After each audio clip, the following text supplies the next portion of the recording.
Bienvenidos a Guerras y Geopolíticas, vuestro nuevo canal que muestra toda la realidad de la geopolítica mundial. Hoy os vamos a presentar un tema muy interesante, pero antes de hacerlo, por favor, aseguraros que nos seguís en Telegram, en YouTube y en TikTok. Seguidnos en todas nuestras redes sociales. Buenas. El presidente de Ucrania, Zelensky, y el primer ministro británico, Rishi Sunak, han firmado hoy un acuerdo para proporcionar garantías de seguridad al régimen de Kiev durante un periodo de 10 años. Según el líder ucraniano, de acuerdo con el documento, las obligaciones británicas seguirán en vigor hasta que el país ingrese en la OTAN. Rishi anunció otro paquete de ayuda militar por un valor de más o menos 2,5 mil millones de libras y también prometió continuar la asistencia en los próximos años. Esto es lo que reporta la BBC. ¿Okay? La mayor parte de los fondos se destinará a la producción y compra de vehículos aéreos no tripulados, o sea, drones, y barcos no tripulados, así como proyectiles de artillería, la mayoría de los cuales se planea producir en territorio británico, no en territorio ucraniano, sorprendentemente. ¿Okay?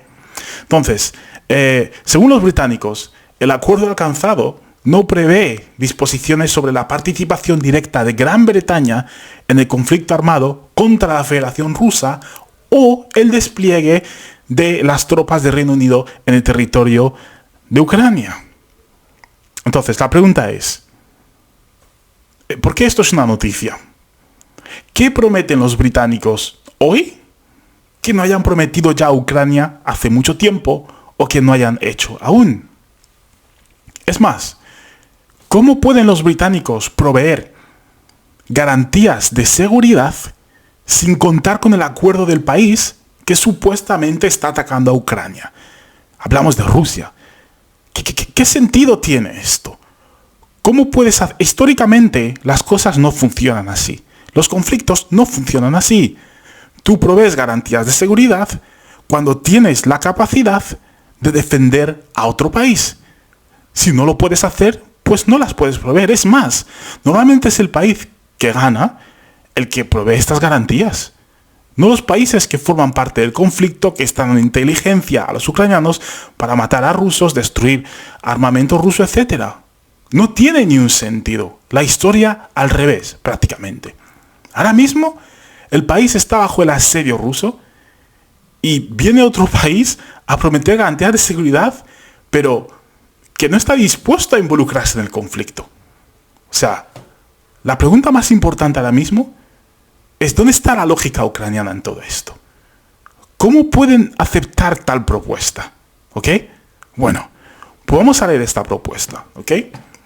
Vamos a ir a la página del gobierno británico. Pum, pum, pum. Aquí está el acuerdo. ¿Ok? Como veis, la fecha en la que se firmó fue el 12 de enero del 2024. Bueno, pues el acuerdo comienza así. El Reino Unido y Ucrania, que son los participantes de este acuerdo, decididos a poner fin para siempre a los ataques no provocados de Rusia contra Ucrania desde el 2014 y a su invasión a gran escala en 2022, que han causado un gran sufrimiento al pueblo ucraniano y amenazado la seguridad europea y mundial. O sea, prácticamente están diciendo que se unen por esta razón. ¿Ok? Entonces, ¿dónde está la diplomacia? ¿No existe la diplomacia o qué? ¿Dónde se menciona el hecho de que el gobierno de Yanukovych fue sacado del poder violentamente por manifestantes a los cuales el Reino Unido y los Estados Unidos apoyaron? ¿O acaso esto no fue una violación de la soberanía de Ucrania? Bueno, sigamos leyendo. Dicen, inquebrantables en nuestro compromiso con la soberanía y la integridad territorial de Ucrania dentro de sus fronteras reconocidas internacionalmente desde 1991 y con garantizar la capacidad de Ucrania para defenderse, resistir futuras coacciones, elegir su propio futuro y prosperar, comprometidos con los valores comunes de la democracia, el Estado de Derecho, la buena gobernanza y el respeto de los derechos humanos y las libertades fundamentales. Como vemos, Aquí sí se interesan por el respeto a los derechos humanos. Pero en Palestina, ¿qué pasa? ¿Dónde están las voces de Reino Unido pidiendo respeto a los derechos humanos de los palestinos? Donde ya han muerto más de 20.000 civiles bajo bombas entregadas por su aliado, los Estados Unidos. O sea, no existe o se menciona la violación de derechos humanos en Palestina. Pero en Ucrania sí, constantemente, continuamente, porque es Rusia, según ellos, los que están llevando a cabo estas violaciones de derechos humanos. ¿Ok?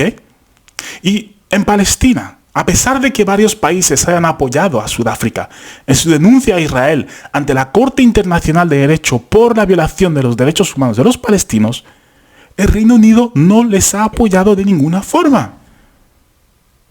Y tened en cuenta que también mencionan futuras coacciones, ¿ok? Porque lo hecho está, ¿no? O sea, las coacciones de Occidente a Ucrania son legítimas, mientras que las otras no lo son. O sea, el forzar a un país a perder a su población activa, en un conflicto en el que no van a ganar, no es coacción, ¿cierto?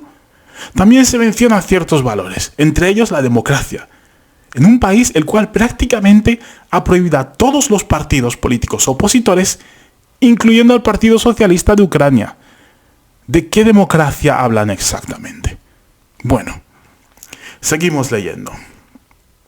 Reafirmando, aquí, un momento, os indico. Reafirmando los principios de la Carta de las Naciones Unidas, del Acta Final de Helsinki y de la Carta de París, incluida la independencia, la soberanía y la integridad territorial de los estados, así como la inviolabilidad de las fronteras que son esenciales para la seguridad europea y mundial. ¡Wow! ¡Qué integridad territorial! Pero, entonces, ¿los asentamientos israelíes en Palestina qué son? Eso es integridad territorial. ¿Qué son las tropas americanas en el norte de Siria? Robando petróleo sin ser invitadas. ¿Qué significan las visitas de representantes americanos a Taiwán sin el consentimiento del gobierno chino, el cual ellos mismos reconocen como el único gobierno legítimo en China? Este acuerdo entre los ucranianos y los ingleses cita muchos acuerdos internacionales que ellos o sus aliados claramente no cumplen. ¿Qué es esto? Muchos llamarían esto pura hipocresía, prácticamente. Bueno, vamos a finalizar este preámbulo.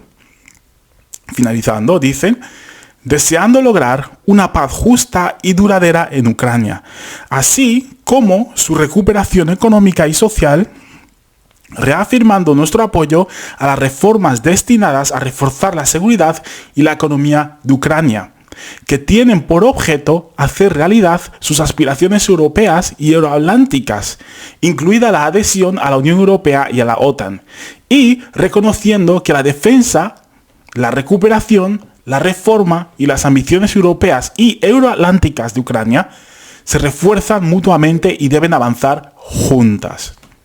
Ok. Estos países son incesantes, no paran de hacer todo el rato lo mismo y por eso obtienen siempre el mismo resultado. Entonces, ¿cómo se logra la paz? Volvamos a primero de primaria. ¿Cómo se logra la paz? ¿Cómo se va a lograr sin diplomacia? Y más aún, ¿cómo se va a lograr la paz enviando armamento a un país que no puede vencer a su enemigo, que le supera en todos los aspectos?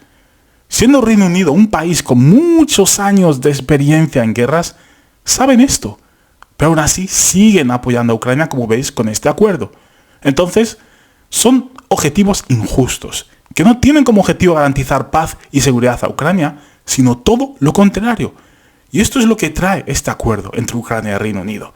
Y ya os digo, si seguís leyendo el acuerdo, hay un montón de cosas que cubren, incluso la cooperación militar, cubre también la seguridad marítima. Este es muy importante, porque como ya sabéis, creo que fue un barco de minado de Reino Unido que quería entrar en el Mar Negro, pero Turquía prácticamente no les dejó entrar, como no deja entrar a muchos barcos desde que comenzó el conflicto.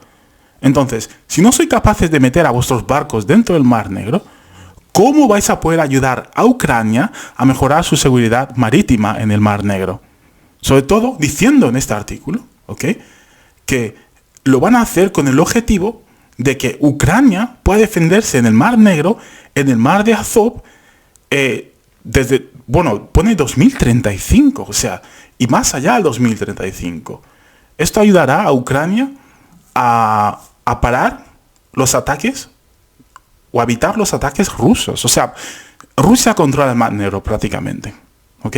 Y cierto es que los ucranianos han estado usando drones marítimos, han estado usando, los americanos, ya sabéis, con sus drones, han estado, el Reaper, por ejemplo, uno fue derribado por los rusos, han estado proveyendo información a los ucranianos para saber dónde lanzar sus misiles que han sido entregados por Occidente. Bueno, como veis, este acuerdo no garantiza nada que no hayan ya proveído o que no hayan garantizado. Y en realidad es que no garantiza absolutamente nada. Porque si Rusia no forma parte de este acuerdo, es imposible proveer garantías de seguridad a un país el cual está enfrentándose a otro. Es así de simple. Es que es algo que se aprende desde que uno es niño, desde el colegio. Pero aquí vemos a altos oficiales, representantes de países, llegando a acuerdos que es que no tienen prácticamente ni un sentido. ¿Ok?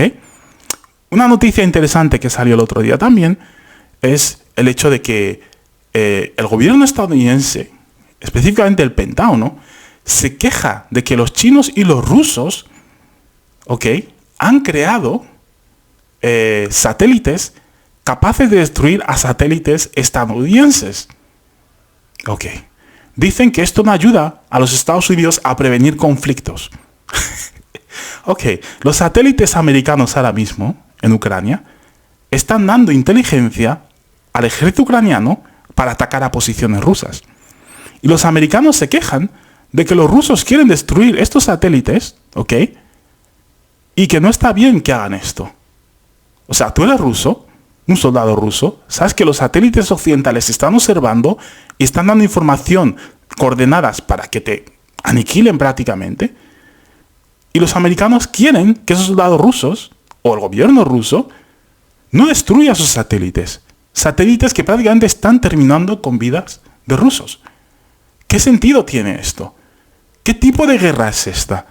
Si miramos la historia, por favor, que alguien me diga en qué guerra se ha visto este tipo de conversaciones, de actuaciones que no tienen nada de sentido. Como utilizar satélites para destruir a tu enemigo, pero criticar a tu enemigo, denunciar a tu enemigo, porque destruye esos satélites. No tiene sentido. ¿Quién da garantías de seguridad a un país cuando no tiene ni siquiera la capacidad de proteger a ese país, de aceptarles en una unión militar y tampoco de proveerles todo el armamento que necesitan? Solo lo hacen los gobiernos actuales, ¿ok? Porque en un pasado yo nunca he visto esto. Bueno, espero que esta información os sirva de algo y os seguiremos informando.